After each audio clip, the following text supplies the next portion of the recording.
Son Proyecte, episodio 2.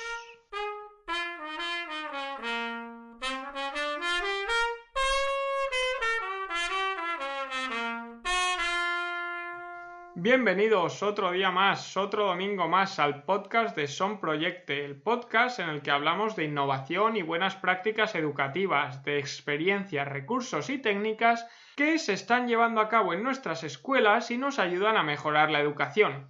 Hoy es el episodio 2 del domingo 20 de enero del 2019, tercer domingo del año que nosotros empezamos con muchísima energía porque hoy tenemos a nuestros primeros invitados. Sí, no uno, sino dos primeros invitados que nos van a contar el proyecto escuchando nuestro entorno y que además yo conozco muy bien porque son dos personas que están dentro del equipo de Son Proyecte. Pero bueno, antes de eso, antes de que os cuenten de qué va el proyecto, sí que quiero recordaros que podéis suscribiros a nuestra página web y participar en los comentarios de este episodio, al igual que en el del domingo pasado, y compartir vuestras experiencias, opiniones, dudas o incluso recursos para que podamos aprender todos de todos. La web, como ya sabéis, es sonproyecte.com y bueno, nada, ahí os esperamos. Y ahora sí que sí, venga, ya tenemos aquí a Javier Llopis y a Salva Aquiles que nos van a contar, como hemos dicho, escuchando nuestro entorno. Buenos días, chicos. Hola, buenos días, Isaac. Hola, buenos días, Isaac, ¿qué tal? Bueno, ¿cómo va todo, chicos? Contadnos un poco quiénes sois, de dónde venís, dónde trabajáis. Bueno, pues yo soy Javi, soy profe de primaria y secundaria y trabajo en el Colegio Menor Diocesano de Segorbe como especialista de música. Bueno, pues yo soy Salva, soy profe de Geografía e Historia en secundaria y doctorado en Innovación Educativa en la Universidad Católica de Valencia. Bueno, jolín, vaya.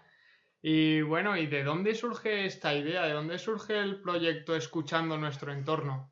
Pues la verdad que podríamos decir que el proyecto surge en sí mismo de las TIC, o bueno, mejor dicho, de las TAC, de las tecnologías del aprendizaje y la comunicación. Y es porque llega a nuestra aula el software SoundCool, con el cual presentamos así a los alumnos y a partir de ahí ese software nos va a servir de vehículo para todo el proyecto. Bueno, y como bien dices, esto es un poco la base de todo el proyecto y a partir de aquí, ¿cómo habéis desarrollado? ¿Qué áreas habéis metido? ¿Con qué curso habéis desarrollado todo este proyecto? Pues comienza el proyecto en sí comienza en octubre, ya que el profesor, en este caso yo, pues decido meter en el contenido la música concreta y comienza el proyecto con una ponencia de uno de los compositores del pueblo, que estaba un compositor de música contemporánea, y este compositor es además el director del festival, el FLESAP, que tiene las siglas Festival de Libre Expresión Sonora Alto Palancia.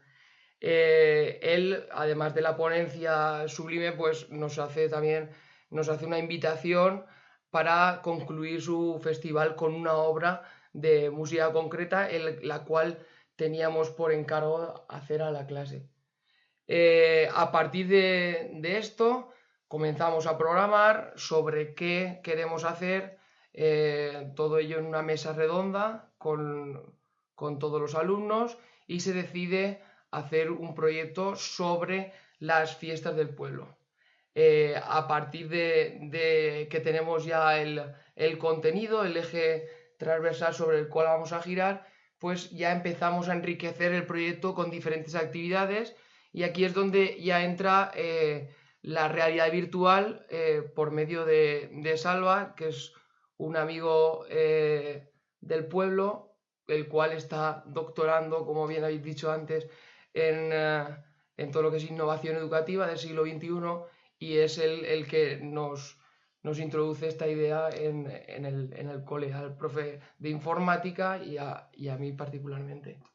Sí, al final, viendo el proyecto, las posibilidades que tenía, hablando con Javi, pues decidimos que podía ser un fondo de desarrollo y al final dijimos, pues vamos a intentar probar la realidad inmersiva, la realidad virtual inmersiva, que al final es algo que en el informe Horizon de educación está a la orden del día, es un 4% los proyectos que se generan con ello y por eso el carácter innovador de este proyecto y tan potente que al final es lo que nos queda. Y bueno, esto genial, es un poco cómo surge, cómo se desarrolla la idea, que como ha dicho Javier, pues juntasteis a todos los alumnos, ¿no? Y entre todos desarrolláis esta idea. ¿Y de qué edad eran estos alumnos? Pues eran de segundo curso, de segundo de la ESO, teníamos alumnos de 13, 14 años, estamos hablando. Y las áreas que desarrolláis, bueno, pues como has dicho tú, música, tú eres el maestro de música, luego metíais la realidad virtual por medio de Salva y también del profesor de informática de la escuela. ¿Y añadisteis alguna más en este proyecto? Pues la verdad que no, pero es una crítica que luego hicimos a posteriori, la cual creemos que vendría muy bien al proyecto el área de ciencias sociales, ya que se trabaja mucho el patrimonio histórico y el patrimonio cultural del pueblo y además dentro de los contenidos de segundo la ESO es uno de ellos, ¿no? Pues genial. Y bueno, después de desarrollar todo esto, una de las piezas más importantes, como sabemos, es la evaluación, ¿no? Porque está muy bien hacer todas las actividades, desarrollarlas, meter la realidad virtual, pero esto al final tenemos que rendir unas cuentas. ¿Cómo evaluamos que los alumnos están aprendiendo?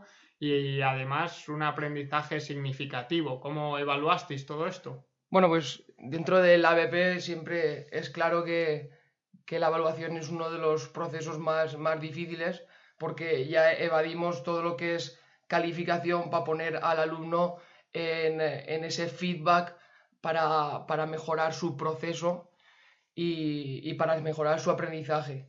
Entonces, por una parte, tenemos la propia evaluación del proyecto. Hemos utilizado para ello una diana de evaluación, evaluando ítems como la motivación o la colaboración entre iguales, etc. Y luego, por otra parte, hemos evaluado a los alumnos con 3 niveles diferentes de rúbricas, que son la heteroevaluación, la coevaluación y la autoevaluación. Es decir, la heteroevaluación, que es la emitida por el docente acerca de cómo han trabajado, la autoevaluación, la evaluación que realiza cada uno de su trabajo hacia el proyecto, y la coevaluación, que lo que hacen es evaluarse con las personas que han ido trabajando más directamente dentro del proyecto, es decir, evalúan a los alumnos, a sus compañeros. Y por otra parte, ya estarían las dos actividades individuales que han formado parte del proyecto, como son la partitura gráfica y el libreto. Y oye, una pregunta, en tema de metodologías, ¿habéis implementado una? ¿Habéis hecho un mix de varias? ¿Qué habéis usado? Pues mira, el proyecto se enriquece por medio de las metodologías, ya que no es un ABP al uso. Hemos utilizado, sobre todo en el área de música, hablo de mi experiencia, el aprendizaje cooperativo para planificar los sonidos y la música en sí de todo el proyecto, y luego el aprendizaje colaborativo para grabar todos esos sonidos, mezclarlos, sintetizarlos, meterlos por los módulos de Soundcool, etcétera. Y bueno, ahora aprovechando que está Salva hoy aquí, que la realidad virtual creo que no es algo que se toque en todos los colegios día a día. Salva, un poco, cuéntanos cómo la habéis implementado, qué herramientas has usado, cuéntanos un poco estas técnicas o los puntos claves de la realidad virtual. Pues al final lo más importante al final era demostrar que la realidad virtual no estaba tan lejos de los centros, que no es un coste elevado el que comporta trabajar la realidad virtual. De hecho, todo aquello que usamos para generar el proyecto es software libre y estaba libre hasta hace muy poco, incluso uno de los programas.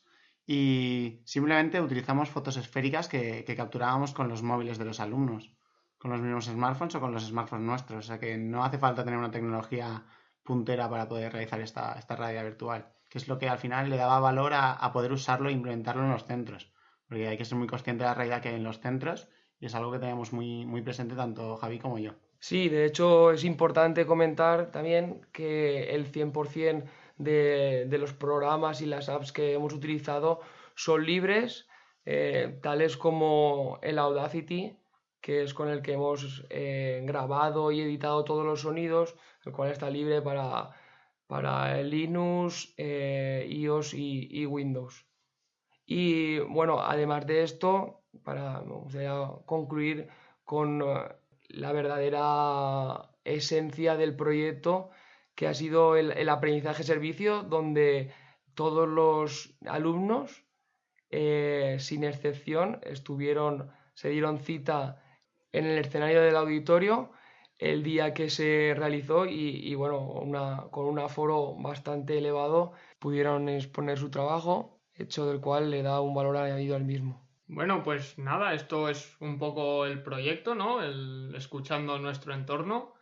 Y muchas gracias por estar aquí. Ya la gente, como he dicho antes, estamos todos metidos en esto de Son Proyecte y esperamos que os sirva a vosotros de inspiración y animaros un poco a innovar en las escuelas. Y nada, muchas gracias otra vez. Y bueno, nosotros estamos en contacto casi todos los días. Adiós, Isaac, muchas Isaac. gracias. Pues bueno, muchas gracias a vosotros también, a todos vosotros. Esta ha sido la primera entrevista de muchas, claro que sí, de Son Proyecte. Y nada, recordaros que nos podéis escuchar en iTunes, en iVoox y en Spotify. Y nada, os animo a añadir vuestros comentarios en este episodio o en el anterior, como he dicho antes, en la web de sonproyecte.com. Y nada, otra vez os vuelvo a decir que muchas gracias por estar ahí, muchas gracias por escucharnos y comentar, porque sin vosotros, profes, Son Proyecte no sería posible. La mejora en la educación no sería posible.